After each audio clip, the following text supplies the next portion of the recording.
नमस्कार, आप देख रहे हैं एपीएन। मैं हूं आपके साथ प्रियंका और पेश है हमारी खास पेशकश। आज इस खास पेशकश में हम बात करेंगे कोरोना काल में योग के महत्व की। जी हां, आज 7वां अंतर्राष्ट्रीय योग दिवस है। दुनिया भर में योग दिवस मनाया जा रहा है। इस मौके पर पीएम मोदी ने भी लोगों को शुभकामनाएं दी और पीएम मोदी ने कहा कि आज जब पूरा विश्व कोरोना महामारी का मुकाबला कर रहा है तो योग उम्मीद की किरण बना हुआ है। 2 साल से दुनिया भर के देशों में और भारत में भले ही बड़ा कार्यक्रम आयोजित ना हुआ हो, लेकिन योग दिवस के प्रति उत्साह जरा भी कम नहीं हुआ है। कोरोना के बावजूद इस बार भी योग दिवस की थीम योगा वेलनेस ने करोड़ों लोगों में योग के प्रति उत्साह और भी बढ़ाया है। प्रधानमंत्री ने कहा कि कोरोना काल में योग आत्मबल का एक बड़ा माध्यम बना। पीएम मोदी ने कहा कि जब मैं फ्रंटलाइन योद्धाओं और डॉक्टर से बात करता हूं तो वे मुझे बताते हैं कि कोरोना के खिलाफ लड़ाई में उन्होंने योग को भी अपना सुरक्षा कवच बनाया। उन्होंने न केवल अपनी सुरक्षा के लिए बल्कि रोगियों की भी सुरक्षा के लिए योग का उपयोग किया है। पीएम मोदी ने कहा कि योग हमें तनाव से ताकत और नकारात्मकता से रचनात्मकता का रास्ता दिखाता है। योग में फिजिकल हेल्थ के साथ साथ मेंटल हेल्थ पर इतना जोर दिया गया है। पीएम मोदी ने कहा कि विश्व स्वास्थ्य संगठन के साथ मिलकर भारत ने एक और अहम कदम उठाया है और अब दुनिया को एम योग ऐप की शक्ति मिलने जा रही है, जिस पर योग प्रशिक्षण के कई वीडियो दुनिया की अलग अलग भाषाओं में उपलब्ध होंगे। इससे एक विश्व एक स्वास्थ्य का लक्ष्य पूरा होगा। सवाल यह है कि क्या कोरोना काल में योग वाकई उम्मीद की किरण है? क्या योग से शारीरिक और मानसिक ताकत मिलती है? इम्यूनिटी मजबूत करने में योग कितना कारगर है? योग करने में किन सावधानियों का ख्याल रखने की जरूरत है? और उसके साथ साथ ये भी बताने की कोशिश करेंगे कि योग को बढ़ावा देने के लिए और किस तरह के प्रयास की जरूरत है। इस बाबत अपने विशेषज्ञों से भी बात करेंगे, जो हमारे साथ खास मेहमान जुड़ेंगे, उनसे भी चर्चा लेने की कोशिश करेंगे।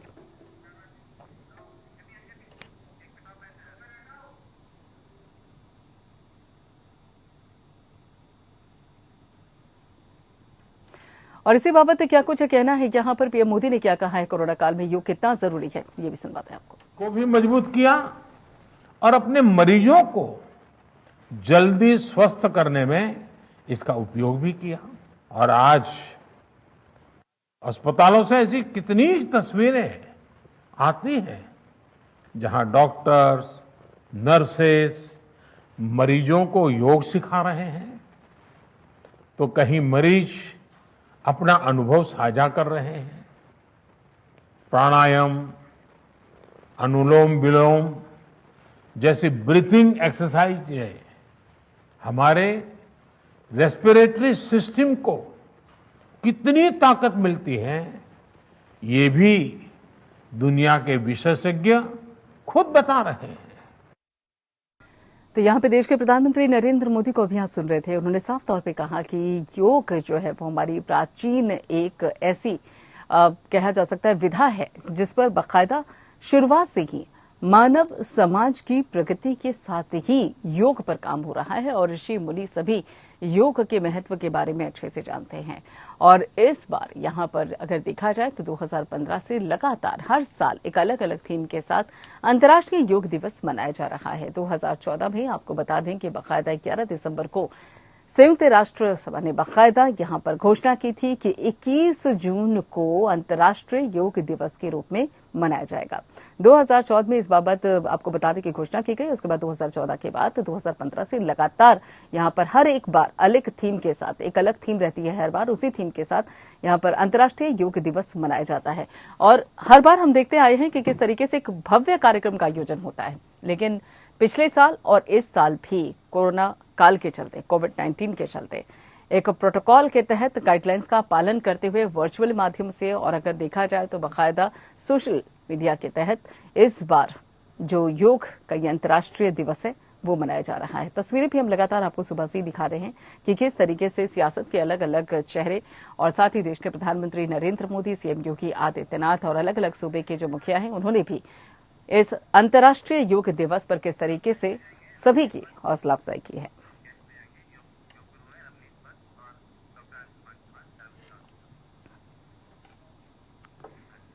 तो ऐसे में कोरोना काल में किस तरीके से योग एक वरदान की तरह साबित हो सकता है, बात करने के लिए हमारे खास मेहमान हमारे साथ जुड़े हुए हैं। आपको बता दें कि रमनीश वत्स हैं जो कि योग गुरु हैं, वो हमारे साथ जुड़े हुए हैं। बहुत बहुत स्वागत है सर आपका। Doctor Anshuman Dharamshila cancer hospital से वो भी हमारे साथ जुड़े हैं, बहुत बहुत स्वागत है सर। सबसे पहले डॉक्टर अंशुमान आप ही से सवाल करेंगे। देश के प्रधानमंत्री नरेंद्र मोदी आज जब अपना संबोधन दे रहे थे तो उन्होंने एक लाइन का इस्तेमाल किया था कि डॉक्टर्स ने भी योग को बाकायदा कवच के तरह से इस्तेमाल किया है कोरोना से जंग के खिलाफ। इस लाइन का मतलब क्या हुआ? किस तरीके से ये मेडिकल के क्षेत्र में भी योग महत्वपूर्ण है कोरोना से जंग में? जी, ये होता है कि फेसबुक पे पोस्ट करने के लिए कुछ तस्वीर खिंचवा लेते हैं योग के पोज को देते हुए। योग यही नहीं है, बिल्कुल शाश्वत है। पूरे साल अगर करें तभी। प्रधानमंत्री जी ने जो बात कही है सच है कि अगर पूरी तरीके से किसी को स्वस्थ करना है तो हर चीज का इस्तेमाल होना चाहिए, सिर्फ दवा काम नहीं करती है। कहा गया है योग सामयिक तरीके से अगर देखें तो महर्षि तंगीर ने कहा था योगश्चित्त वृत्ति निरोधः, चित्त की वृत्तियों का सदैव के लिए रुक जाना ही योग है। कैसे हो सकता है? 8 अंगों के द्वारा, यम नियम आसन प्राणायाम प्रत्याहार धारणा ध्यान समाधि। अगर हम किसी का इलाज करते हैं और उसके जीवन शैली को भी सुधार दें, उसके मानसिक रोगों को भी कम कर दें, सबको कम करें, तब व्यक्ति जो स्वस्थ होकर निकलेगा वो पूरी तरह स्वस्थ होगा। अदरवाइज सिर्फ डिजीज फ्री होगा, मतलब बीमारी को कम कर देंगे, खत्म कर देंगे या हटा देंगे, तो व्यक्ति स्वस्थ नहीं हो सकता है। तो ये बिल्कुल उपयुक्त उनकी मंशा है, उनकी वाचा है, उनकी कर्मणा है, जो इनको योग को कहा कि इलाज में भी इस्तेमाल करना चाहिए, किया गया है और लोगों ने उतारा है। ये सच है। बिल्कुल रमनीश जी, अगर जिस तरीके से खुद अंशुमान जी भी कह रहे हैं, डॉक्टर अंशुमान भी कह रहे हैं कि देखिए बिल्कुल सही मायने में अगर देखा जाए तो योग का इस्तेमाल होता है। योग अगर किया जाए तो कहीं ना कहीं कोरोना जैसी महामारी से आत्मबल में वृद्धि होती है, और यही बात देश के प्रधानमंत्री ने भी कही। लेकिन हम आपसे जानना चाहते हैं, आप खुद योग गुरु हैं, आपसे जानना चाहते हैं कि आखिर कोरोना की जंग में किस तरीके से सार्थक हुआ है योग? सबसे पहले तो एपीएन न्यूज़ के बहुत नमस्कार जी। और मैं आपने कहा है जहाँ बात है में और बहुत ज्यादा आवश्यक है लोग। इसके पहले देखिए आज यदि आज की आवश्यकता बड़ी या पहले नहीं थी, ऐसा देखिए सबसे बड़ी बात हमें है कि योग जो है वह है क्या, तो स्वस्थ रखने का शरीर और मन को स्वस्थ रखने का अद्भुत विज्ञान है।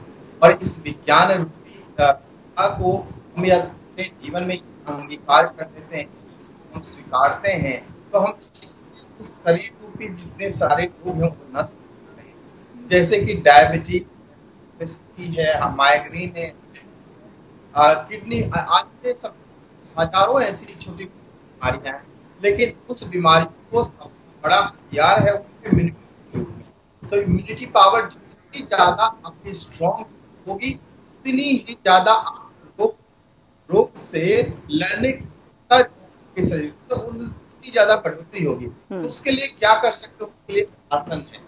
आसन क्या करता है? शरीर की मालिश, वो आपके इंटरनल ऑर्गन को प्रदान करता है। आसन के अलावा हम जब प्राणायाम की बात करते हैं तो प्राणायाम श्वसन का विस्तार करना।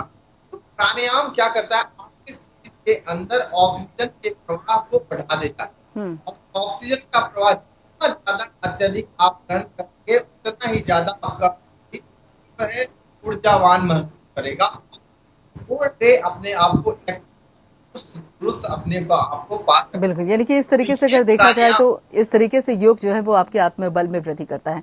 डॉक्टर अंशुमान, यहाँ पर एक चीज और निकल कर सामने आई थी जब प्रधानमंत्री ने यह भी कहा था कि देखिए कोरोना काल में जब कोरोना की शुरुआत हुई थी तो कहीं ना कहीं एक हतप्रभ की स्थिति बनी हुई थी, असमंजस की स्थिति बनी हुई थी कि इससे कैसे निपटा जाए। एक ऐसा वायरस जिसके बारे में कुछ नहीं पता था, फिर धीरे धीरे रिसर्च शुरू हुई। लेकिन उसी दौरान यहाँ पे प्रधानमंत्री नरेंद्र मोदी ने आज कहा कि देखिए उस दौरान भी जो योग है वो एक उम्मीद की किरण बनकर उभरा था। लेकिन क्या आने वाले समय में भी योग उम्मीद की किरण के तौर पर देखा जा सकता है इस कोरोना काल में, कोविड-19 के बदलते हुए म्यूटेंट और वेरिएंट को देखते हुए?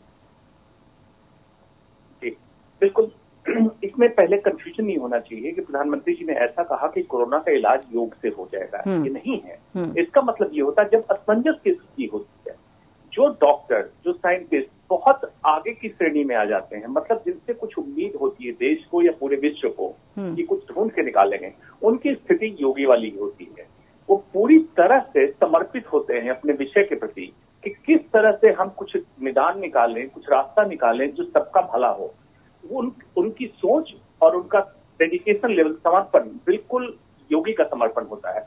उस समय उनके मन को संतुलित बना के रखने में, उनके जो काम करने का तरीका होता है, जीने का तरीका होता है। मैं भी कैंसर सर्जन हूं, मैं जानता हूं कि जिस लेवल का स्ट्रेस होता है, अगर हम लोग इसको समन्वय की स्थिति में न रखें तो मेंटल नर्वस ब्रेकडाउन भी हो सकता है। एक तो उन डॉक्टर, उन साइंटिस्ट को बहुत असीम ऊर्जा मिली जो इतने कम समय में वैक्सीन लेके आए। मरीजों के इलाज, मरीजों के साथ रहने वाले डॉक्टर जिनके ऊपर संकट की घड़ी थी कि वो इन्फेक्ट होंगे, मरीजों के इलाज करने वाले डॉक्टर, उनके संबंधी, मतलब सभी लोग एक शारीरिक मानसिक संतुलन बना के रखे और कई लोग इससे निकल के आए जिनका मिरेकल लगा। ये नहीं निकलना चाहिए था, इनकी इतनी लंग इंजरी हुई थी, कैसे निकल के आ गए, वो सब निकले। इसका तो रोल है, इसमें कोई दो मत नहीं है। बिल्कुल। इससे पहले कि मैं यहाँ पर जो हमारे योग गुरु हैं रमनीश जी उनका रुख करें, उससे पहले एक सवाल और भी है डॉक्टर अंशुमान।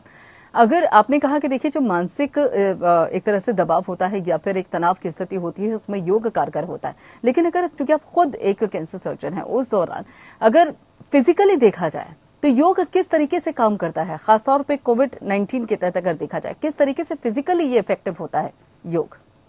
जी, जैसे मैंने बताया कि योग सिर्फ एक्सरसाइज नहीं है, योग यहाँ से लेके बॉडी लेवल से लेकर मॉलिक्यूलर लेवल तक काम करता है। उसमें अगर कोविड-19 को स्पेसिफिक में अगर बताऊं तो इसमें जो प्राणायाम की विधि है, इसमें लंग एक्सटेंशन, स्ट्रेचिंग, जिसमें इंस्पिरेशन, डीप ब्रीदिंग, जो आखिरी सेल जो है एल्वियोलस जहाँ पे ऑक्सीजन पहुंच सकता है और वहां पे जो इंजरी होती है, इंजरी के बाद फाइब्रोसिस होती है, फाइब्रोसिस को रोकने में काम करेगा, ऑक्सीजन सैचुरेशन को बढ़ाने में काम करेगा, ऑक्सीजन डिफ्यूजन जो वहां से जाके ब्लड वेसल में जाए वहां काम करेगा, प्लस जो लोग बीमार होते हैं उनमें लैक्टिक एसिड, एसिडोटिक बॉडी होती है, तो उनके शरीर में ऑक्सीजन कम पहुंचता है, उसमें योग काम करेगा। इसी तरह से मेटाबॉलिक प्रोडक्ट जो विकार बनता है मेटाबॉलिज्म के बाद, उसको निकालने में प्राणायाम काम करेगा, योगासन काम करेगा। जब मांसपेशियां आपकी लचीली हो जाए, मतलब वहां से विकार निकलने लगे, जॉइंट्स आपके अच्छे फ्लेक्सिबल हों, तो ये फिजिकल लेवल पे आपको मैं बता रहा हूँ, इन जगहों पे योग जैसे मैं बताया पूरे सबको अगर मिलाए तो पूरी तरह काम करता है। बिल्कुल। यहाँ पर रमनीश जी अगर देखा जाए तो कई लोग योग दिवस पर, खासतौर पर अंतर्राष्ट्रीय योग दिवस पर लोग योग करते हुए बाकायदा अपनी वीडियो भी अपलोड करते हैं सोशल मीडिया पर, लेकिन उन्हें पूरी तरीके से जानकारी नहीं होती है कि सही योग करने का तरीका क्या है। और खासतौर पर जो लोग इस वक्त आपको सुन रहे हैं वो जानना भी चाहेंगे कि योग करते वक्त आखिर किस तरह की सावधानियां बरतने की जरूरत है, किस तरह की एहतियात बरतने की जरूरत है, और नॉर्मल लाइफ में कौन सा जो आसन है वो ज्यादा यहाँ पे प्रभावी हो सकता है करना चाहिए। बिल्कुल प्रियंका जी, यहाँ पे मैं ऐड करना चाहूंगा, जैसे सबसे पहले आपने कहा कि किस तरह की कौन सी सावधानियां बरतनी चाहिए। हाँ। सावधानी देखिए, विधि के साथ साथ आपको सावधानियां बरतें, उसके बाद उसी तरह के आपको लाभ भी मिलते हैं। तो सावधान, जैसे कि हम सपोज आप चक्रासन की ओर करते हैं, चक्रासन में चले जाते हैं, लेकिन आप severe severe back pain, suppose गहरी तकलीफ हो रही है, पीठ और कमर में उसकी गहरी तकलीफ है, पेप्टिक अल्सर है या माइग्रेन है या हेडेक है या उनको डिप्रेशन के शिकार हैं, तो उनको वो चक्रासन नहीं करें। कौन से आसन, जैसे मंडू का आसन है और उनको ब्लड प्रेशर है, यानी कि बीपी की बीमारी, हाई ब्लड प्रेशर है, तो उनको नहीं करना चाहिए। तो इसमें क्या है कि आप आसन को करते वक्त सबसे बड़ा ध्यान है वो कंसंट्रेशन कहाँ होना चाहिए, वो आपके सांसों के ऊपर होना चाहिए कि सांस का जो प्रवाह है जितना आप सुचारू ढंग से लेते हैं। सपोज आप ध्यान देते हैं कि जैसे हम पादहस्त आसन, फॉरवर्ड बेंडिंग आसन, जितने भी इस तरह के आसन होते हैं, उसको हम सांस को छोड़ते हुए जाते हैं और जब हम वापस आते हैं तो सांस को लेते आते हैं। जब हम सांस को वापस लेकर आते हैं तो कपाल रंध्र को ऑक्सीजन ज्यादा से ज्यादा मिलता है।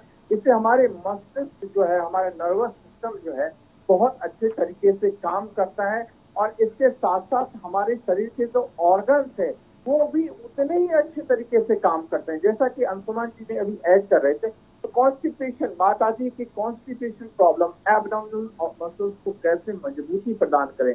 तो उसके लिए क्या है, सपोज हम लोग अभी चेयर पे बैठे हैं, चेयर के ऊपर बैठे हैं, तो लंबी गहरी सांस हमने लिया मुंह से सांस सपोज बाहर निकाला और पेट को क्या करना है पूरे अंदर, यानी contact your stomach towards the intestine. और इसमें आप चाहें तो बाएं हाथ को भी धीरे से लगा सकते हैं, थोड़ा सा प्रेशर भी दिया जा सकता है। वो प्रेशर कहाँ ले जा रहा है कि हमारा जो इंटेस्टाइन है वो स्टमक जो है पीछे की ओर जा रहा है, टुवर्ड्स द इंटेस्टाइन जा रहा है। इसमें जो गहरा जो दबाव मिलता है वो दबाव क्या करता है, constipation, indigestion problem, gastritis problem है उससे भी निजात दिलाता है। प्लस हमारी ओबेसिटी, मोटापा जो है शरीर के अंदर जो हमारे कहते हैं ना कि बहुत सारे जो डेड सेल्स हैं वो बहुत दिनों तक जमा है और जिसके वजह से हमारे शरीर के अंदर जो है मोटापा बढ़ रहा है, वजन बढ़ रहा है, तो उसको भी हम घटा सकते हैं। क्योंकि बहुत सारी ऐसी चीजें हैं इसके अंदर ध्यान देने। योग में क्या है कि आप YouTube और गूगल के माध्यम से इंफॉर्मेशन को तो कलेक्ट किया जा सकता है, लेकिन ज्ञान अर्जन नहीं किया जा सकता है। तो इस कुशल प्रशिक्षक के माध्यम से, योग गुरु के माध्यम से आप यदि योग को अपनाते हैं तो देखते हैं उसका आपको बहुत ज्यादा लाभ मिलता है। जैसा कि आपने देखा कि प्रधानमंत्री हर साल वर्ष जो है योगा दिवस के माध्यम से या इसके अलावा भी वो हमेशा लोगों को ध्यान दिलाना चाहते हैं। बहुत सारे ऐसे योग गुरु हैं जैसे लोग कि हम लोग ध्यान देना चाहिए विश्व को, ब्रह्मांड को, हमारे देश को यही संदेश देना चाहते हैं कि योग एक ऐसी विधा है जिसको आप अपना करके बहुत सारे ऐसे रोगों को आप ठीक कर सकते हैं, स्वस्थ कर सकते हैं, निरोगी बिल्कुल। लेकिन कुशल प्रशिक्षक की जरूरत है जी, लेकिन कुशल प्रशिक्षक की जरूरत है। उनके सानिध्य में ही अगर योग किया जाए तभी वो फायदेमंद हो सके। डॉक्टर अंशुमान, इम्यूनिटी बहुत जरूरी है, ये हमने सीखा है कि आखिर किस तरीके से कोविड-19 के खिलाफ जंग में इम्यूनिटी का स्ट्रांग होना जरूरी है, मजबूत होना जरूरी है। योग की क्या भूमिका है इम्यूनिटी को मजबूत करने में, डॉक्टर अंशुमान? कोरोना काल में इम्यूनिटी शब्द ऐसे निकल के आया जैसे वैश्विक महामारी या पेंडेमिक निकल के आया। सभी लोग यही सोचने लगे, इम्यूनिटी बढ़ाने की बात करने लगे। इम्यूनिटी बढ़ानी नहीं है, इम्यूनिटी बढ़ना ही कोरोना काल में अति गंभीर होने का कारण रहा, जिसको साइटोकाइन स्टॉर्म सिंड्रोम कहते हैं। तो इम्यूनिटी क्या करना है, सम अवस्था में रखना है। मतलब जिनकी कम हो ऊपर ले आए, जिनकी बराबर हो ऊपर न ले। सम मतलब बैलेंस होता है, संतुलन होता है। और स्वास्थ्य होने की परिभाषा भी यही है कि सम दोष समग्निश्च सम धातु मलः क्रिया प्रसन्न आत्मेन्द्रिय मन स्वस्थ इति अविधीयते। मतलब हर चीज का सम होना, बैलेंस होना। इम्यूनिटी का क्या करता है, अगर योग हम करते हैं, जैसे मैंने कहा अष्टांग योग की बात, उसमें natural killer cell, NK cell, mast cell, ये नॉन स्पेसिफिक इम्यूनिटी को बढ़ाता है। इसका मेडिकल रिसर्च पेपर भी पब्लिश हो गया है।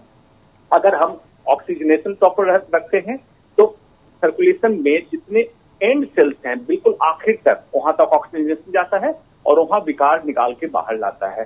तो आपकी इम्यूनिटी वहां डेवलप होती है। उन सेल्स के परफ्यूजन, जो ब्लड सर्कुलेशन उसके परफ्यूजन होता है, उन सेल में, उन ऑर्गन में इम्यूनिटी पहुंचती है। तो नॉन स्पेसिफिक इम्यूनिटी की बात होगी। अब स्पेसिफिक इम्यूनिटी की बात हो गई। कहा जाता है कि जिनके पॉजिटिव माइंडसेट होता है उनमें स्पेसिफिक इम्यूनिटी ज्यादा बनती है, इम्यूनोग्लोबुलिन अच्छी बनती है, स्पेसिफिक बनती है और फास्ट बनती है। तो ये आपके फायदे में है। कोरोना काल में देखा गया कि उन व्यक्ति की रिकवरी बेहतर हुई जो पॉजिटिव माइंडसेट के हुए या लंबे समय से पहले भी योग करते रहे हैं। ये एक एस्टैब्लिश प्रोसेस है, साइंटिफिक प्रोसेस है। इसको अवैज्ञानिक परिकल्पना कह के टाल देना योग को, ये उचित नहीं होगा आज के परिप्रेक्ष्य में। बिल्कुल। और डॉक्टर, यहाँ पे अगर देखा जाए, रमनीश जी भी हमारे साथ जुड़े हुए हैं, योग गुरु हैं ये। रमनीश जी, जब इतना महत्व हम देख पा रहे हैं, समझ पा रहे हैं कोविड-19 के इस दौर में, और उस दौरान योग का महत्व भी समझ में आता है। खुद यहाँ पे डॉक्टर अंशुमान भी बता रहे कि कितना महत्व है योग का। लेकिन ऐसे में हम ये भी एक तरह से देखा जाए तो बढ़ावा और देने की जरूरत है। हालांकि एम योग ऐप की शुरुआत जरूर की गई है, जिसके चलते सारी जो जानकारी है वो उपलब्ध रहेगी। लेकिन उस बाबत पे क्या आपको लगता है कि योग को बढ़ावा देने के लिए और कुछ और भी ज्यादा प्रयास करने की जरूरत है?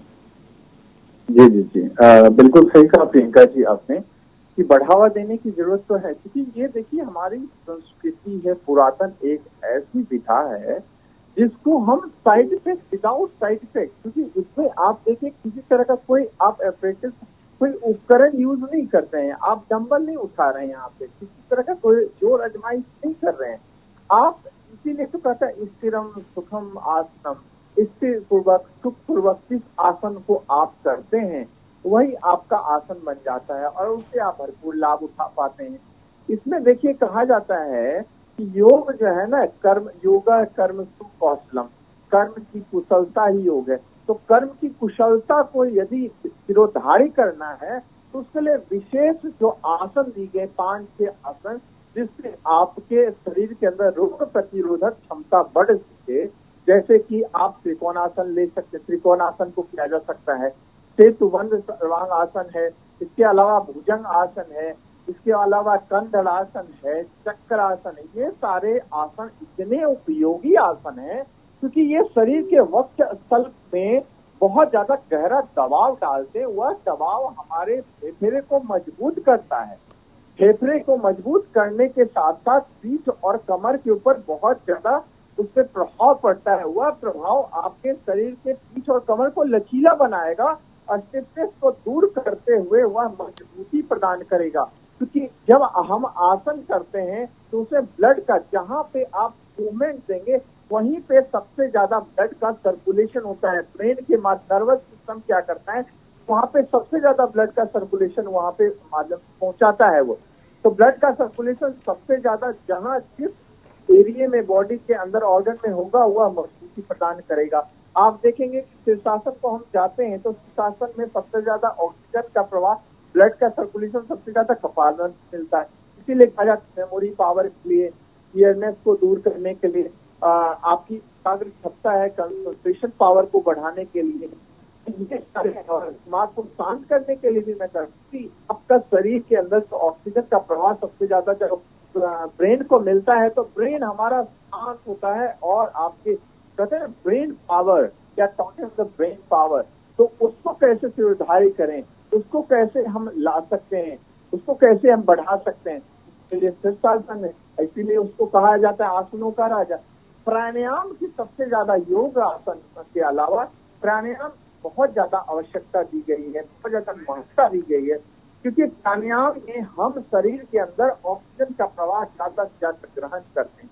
मैं तो कहूँगा, लोगों से आह्वान करूंगा, आप नॉर्मल ब्रीदिंग को थोड़ा धीरे धीरे करके 1-2 दिन धीरे धीरे करके आप बढ़ाइए। नॉर्मल ब्रीदिंग को डीप ब्रीदिंग में जितना जल्दी आप तब्दील करेंगे उतना ही ज्यादा आपका शरीर जो है थकेगा। कि हमारे थकने का सबसे बड़ा कारण, साइंटिफिक रीजन है क्या, शरीर क्यों थक जाता है? थकने का कारण है बॉडी के शरीर के अंदर जो सेल्स जो है बहुत जल्दी तेजी से, आप जब तेजी से दौड़ते हैं तो उतने ही हमारे शरीर के अंदर सेल्स होते हैं। तो शरीर के अंदर सेल्स को हमेशा पुनर्जीवित कैसे करते हैं, रिजुविनेट कैसे करते हैं, रीएनर्जाइज कैसे करते हैं, उसके लिए deep breathing is the best solution. तो जितना ज्यादा शरीर को आप डीप ब्रीथिंग देंगे, ऑक्सीजन ग्रहण करेंगे, उतना ही ज्यादा आप स्वस्थ रहेंगे। और योग करेंगे तो ऐसे भी मस्त रहेंगे। बिल्कुल, यानी कि अगर स्वस्थ रहना है और निरोग रहना है तो योग करना बहुत जरूरी है। बहुत बहुत शुक्रिया डॉक्टर अंशुमान और डॉक्टर अवनीश, आप दोनों का जुड़ने के लिए और इस महत्वपूर्ण जानकारी को हमारे दर्शकों तक उपलब्ध करवाने के लिए। तो बहुत जरूरी है कि 7वें अंतर्राष्ट्रीय योग दिवस पर जो संदेश देने की कोशिश की जा रही है, योग फॉर वेलनेस,